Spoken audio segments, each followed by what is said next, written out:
आज की इस वीडियो में हम आपको बताएंगे कि ऑक्सीकरण संख्या कैसे निकालते हैं। मेरे पास ढेर सारे क्वेश्चन हैं। ओके, तो मैं ये सब आपको बताऊंगा कि कैसे आप भी आसानी से निकाल सकते हैं।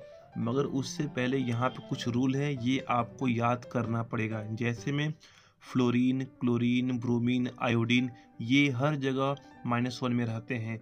ऑक्सीजन जो होता है -2 में होता है, बट पेरोक्साइड में -1 में रहेगा। ओके, बेरिलियम, मैग्नीशियम, कैल्शियम +2 में होते हैं। सोडियम, पोटेशियम, लिथियम, रुबिडियम +1 में रहते हैं। H हर जगह -1 में रहेगा, बट अम्ल में H हमेशा +1 रहता है। ओके, तो चलिए स्टार्ट करते हैं। नंबर 1 क्वेश्चन है, जैसे H2SO4, तो इसमें हमें सल्फर का निकालना है। तो प्रश्न ये उठता कि सर क्या आप इसका या इसका निकाल सकते हैं। देखिए, जो एलिमेंट मैक्सिमम बॉन्ड बनाता है उसी का ही हम निकालते हैं ऑक्सीकरण संख्या। ओके, तो जिसका निकालते हैं आप उसको x मानेंगे। ठीक है, हमने यहाँ पे x माना है। H कितनी बार है? 2 बार है। तो देखिए हमने यहाँ पे 2 लिखा है, लेकिन चूंकि ये अम्ल है ना, तो अम्ल में H क्या होता है? +1 रहता है।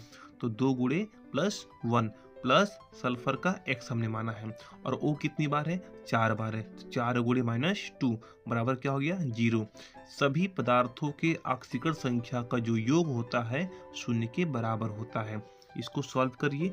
+2 प्लस x -8 बराबर 0। तो x -6 बराबर 0। तो x बराबर क्या हो गया? +6। ओके, नंबर 2 क्वेश्चन, HNO3, तो इसमें n का हमें निकालना है। तो अभी हमने आपसे कहा जिसका निकालते हैं उसको x मानते हैं। x हमने मान लिया, और चूंकि ये अम्ल है तो h क्या होगा? +1। और O कितनी बार है? 3 बार। 3 गुणे -2 बराबर 0। ये हमेशा बराबर 0 ही रहता है। ठीक है, तो +1 प्लस x -6 बराबर 0। तो x बराबर क्या हो गया? +5। ध्यान दीजिएगा, ऑक्सीकरण संख्या जो होता है या तो प्लस में होता है या तो माइनस में होगा। यहाँ पर आपको प्लस और माइनस आपको लिखना पड़ेगा। ओके, अब ये है नंबर 3 क्वेश्चन, K4FeCN6। तो हमें यहाँ पर Fe का निकालना पड़ेगा। इसका मतलब ये हुआ कि इस पूरे कंपाउंड में Fe ने मैक्सिमम बॉन्ड बनाया है। तो इसको हमने x मान लिया। ठीक है, यहाँ पर बीच में सर प्लस होगा। ठीक है, तो एक K कितनी बार है? 4 बार। K का मतलब पोटेशियम। तो देखो हमने यहाँ बताया है सोडियम, पोटेशियम, लिथियम, रुबिडियम +1 में रहेगा हमेशा। ओके, तो यहाँ देखिए, तो 4 गुणे +1 और Fe को हमने x माना। और ये Cn कितनी बार है? 6 बार है। तो 6 गुणे -1। Cn पर -1 चार्ज होता है, ये आपको याद होना चाहिए। ठीक है, बराबर 0। तो +4 प्लस x -6 बराबर 0। तो x -2 बराबर 0। x बराबर क्या हो गया? +2। तो मैं कहूँगा कि इस पूरे कंपाउंड में Fe किस अवस्था में है? यहाँ पर Fe +2 की अवस्था में है। Okay, question number 4। अब आप देखिए, SO4 पर 2 नेगेटिव है। जब किसी पदार्थ पर 2 नेगेटिव आता है या 2 पॉजिटिव आता है या कुछ भी रहता है, तो उसको हमेशा बराबर के यहाँ पर लिखते हैं। अब आप यहाँ पर बराबर आप 0 आप नहीं लिखोगे। जब किसी पदार्थ पर कोई चार्ज, कोई आवेश यहाँ पर जब नहीं रहेगा तो बराबर 0 लिखते हैं। जब इस पर जब चार्ज आता है, कोई आवेश आता है, या प्लस में है या माइनस में आएगा, तो हमेशा बराबर के इधर लिखते हैं। ओके, तो इसमें हमें सल्फर का निकालना है। तो सल्फर को हमने x माना है। O कितनी बार है? 4 बार है। तो 4 गुणे -2 बराबर -2। तो x -8 बराबर -2। तो x बराबर क्या हो गया? +6। तो मैं कहूँगा कि इस पूरे कंपाउंड में सल्फर किस अवस्था में है? तो सल्फर +6 की अवस्था में है।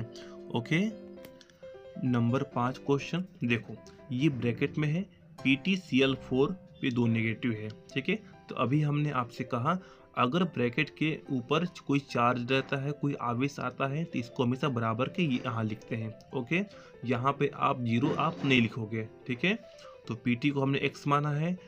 x हो गया, Cl 4 बार है, तो 4 गुणे -1, क्योंकि हमने यहाँ पर आपको दिखाया था फ्लोरीन, क्लोरीन, ब्रोमीन, आयोडीन हमेशा -1 की अवस्था में रहते हैं।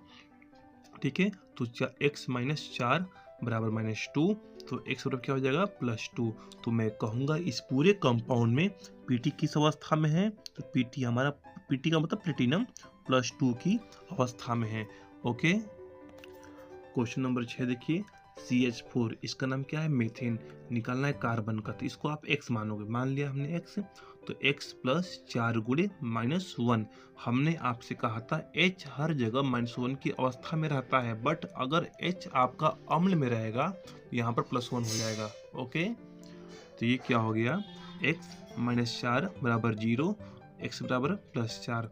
तो मतलब ये होता है कि CH4 में कार्बन हमेरा +4 की अवस्था में है। ठीक है, आगे देखिए, Na2CO3 सोडियम कार्बोनेट इसका नाम है। इसमें हमें कार्बन का निकालना है कि कार्बन किस अवस्था में है। तो सोडियम कितनी बार है, 2 बार है, 2 गुणे सोडियम +1 होता है, और प्लस C को हमने x माना है, प्लस O 3 बार है, 3 गुणे -2। अब आप देखियो कि इस पूरे कंपाउंड पे कोई भी चार्ज यहाँ पे कोई नहीं है, तो बराबर क्या हो जाएगा, 0। देखो यहाँ पे चार्ज था तो -2 हुआ, यहाँ पे कोई आवेश नहीं है तो क्या हो गया, 0। तो +2 प्लस x -6 बराबर 0, x -4 बराबर 0, x बराबर +4। तो मैं कहूँगा कि Na2CO3 में कार्बन प्लस क्या आया है, +4 की अवस्था में है। ओके, और लास्ट क्वेश्चन है H2O2, इसका नाम है हाइड्रोजन पराक्साइड। ओके, तो हमने कहा था कि पराक्साइड में O क्या होता है, -1 होता है। क्यों होता है, अब आप इसको देख लो। H कितनी बार है, 2 बार है, 2 गुणे +1, प्लस O कितनी बार है, 2 बार है, O को हमने x मान लिया, 2x हो गया। ओके, बराबर 0। तो प्लस ये +2 यहाँ जाएगा तो क्या होगा, -2 ये हो जाएगा, तो 2x बराबर -2, तो x बराबर क्या हो गया, -1। तो मैं कहूँगा कि यहाँ पे H2O2 में O किस अवस्था में है, -1 की अवस्था में है। ओके, तो दोस्तों हमने आपको इस पूरे वीडियो में ऑक्सीकरण संख्या कैसे निकालते हैं समझाया है। अगर कोई जानकारी आपको प्राप्त करनी हो, कोई क्वेश्चन आपको समझ में ना आता हो, तो आप हमें कमेंट बॉक्स में ज़रूर बताइएगा। तब तक के लिए थैंक यू। आप